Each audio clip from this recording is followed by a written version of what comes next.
Halo anak-anak, mari kita belajar prakarya bersama Pak Riki. Kali ini kita akan membahas materi kerajinan bahan limbah keras. Yuk simak videonya dengan baik.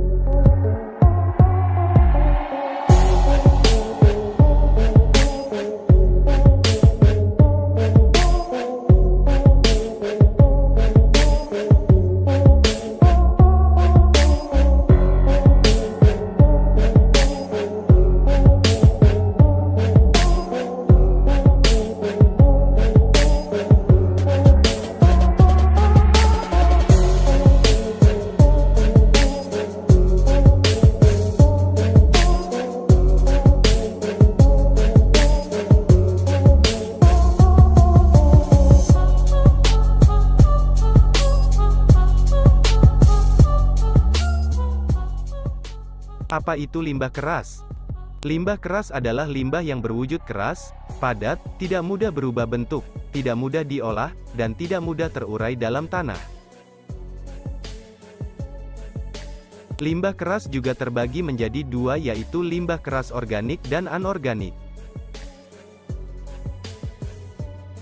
Limbah keras organik adalah limbah yang berasal dari alam, tumbuhan dan hewan, bersifat keras, padat, dan membutuhkan waktu yang cukup lama untuk terurai dalam tanah.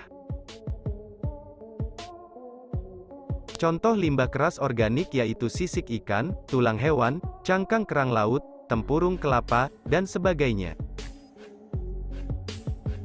Limbah keras anorganik adalah jenis limbah yang berwujud keras, padat, sangat sulit atau bahkan tidak bisa untuk diuraikan atau tidak bisa membusuk.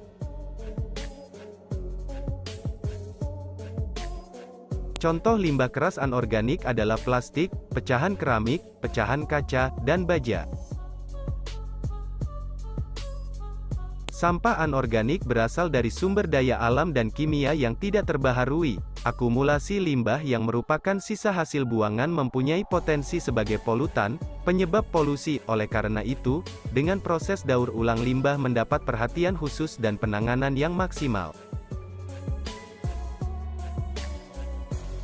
Pengolahan limbah organik dan anorganik memiliki teknik yang berbeda. Limbah organik biasanya didaur ulang menjadi pupuk tanaman sampai dengan bahan bakar biogas, sementara limbah keras yang ada di lingkungan masyarakat terlebih dahulu dilakukan pengolahan melalui beberapa cara berikut. 1. Sanitasi atau disebut sanitary landfill. Sanitary landfill yaitu suatu metode pengolahan sampah terkontrol dengan sistem sanitasi yang baik. 2. Pembakaran pada incineration. Sampah dibakar di dalam alat insinerator, hasil pembakarannya berupa gas dan residu pembakaran. 3. Penghancuran. Pada pulverization, penghancuran sampah dilakukan di dalam mobil pengumpul sampah yang telah dilengkapi dengan alat pengaduk sampah.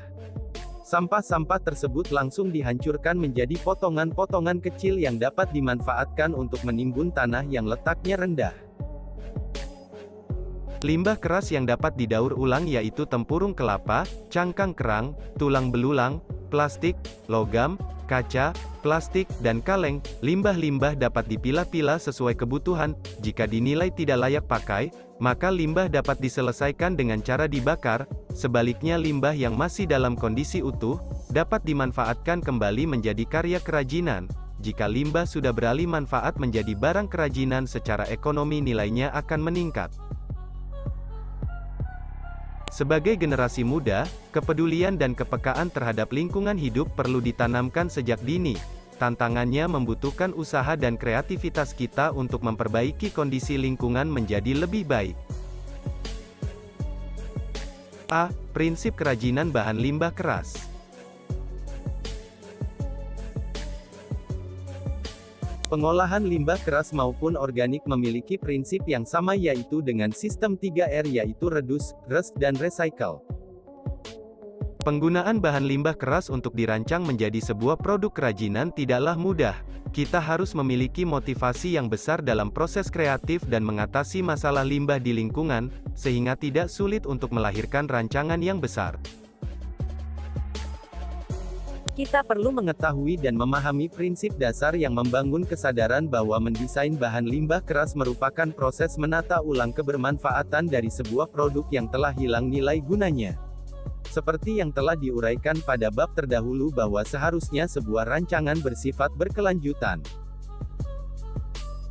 Tidak hanya cukup secara ekonomi saja, tetapi harus mengintegrasikan isu-isu lingkungan, sosial, dan budaya ke dalam produk. Hal tersebut agar desain lebih dapat bertanggung jawab dalam menjawab tantangan dalam masyarakat global.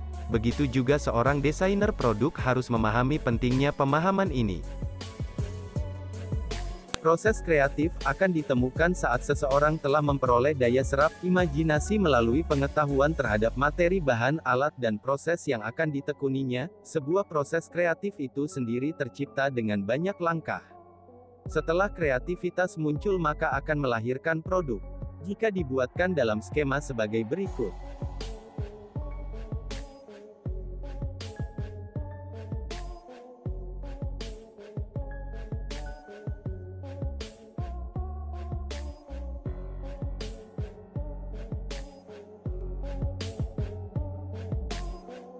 Sekian materi kita hari ini, tetap semangat belajarnya ya.